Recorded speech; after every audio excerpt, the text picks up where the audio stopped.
បើមានបញ្ញាខំធ្វើបុណ្យ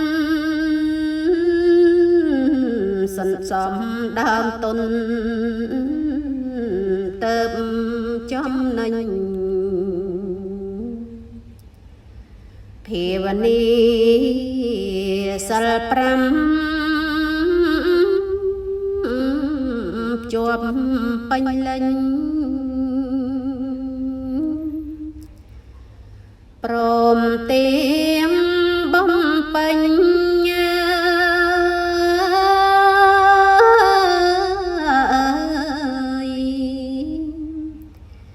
ទៀ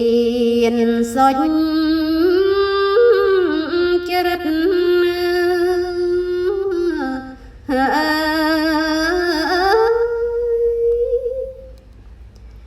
ខន្តី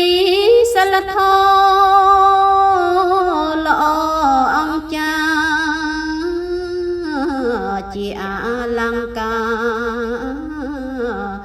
របងចិត្តឈ្នះអង្គសត្រូវតុងឆ្ងាយចិត្តចោមរមមូមិត្ត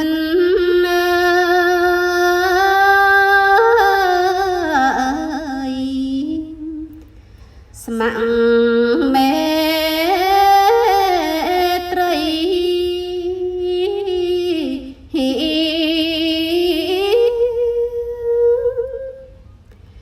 រីកា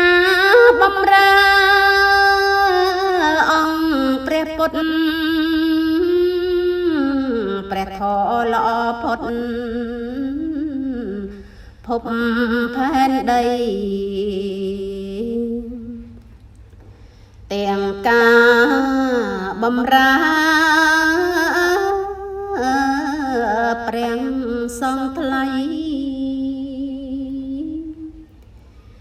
គ្មានអ្វីប្រសើរ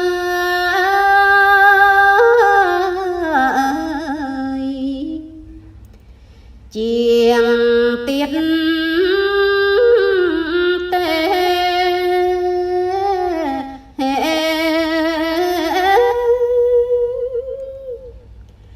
ជាយាមស្ដាប់ធម៌និងបដិបត្តិតាមព្រះបញ្ញត្តិមិនវិញវេខំស្រោតកុំចាំពេលទំនេរអវិជ្ជានោមទុក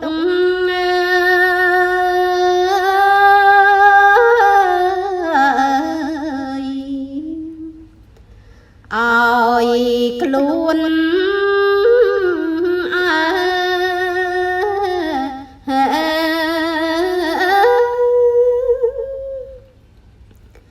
ភ្លៀងមីងភ្លៀងប្រាំងធ្លាក់លើដី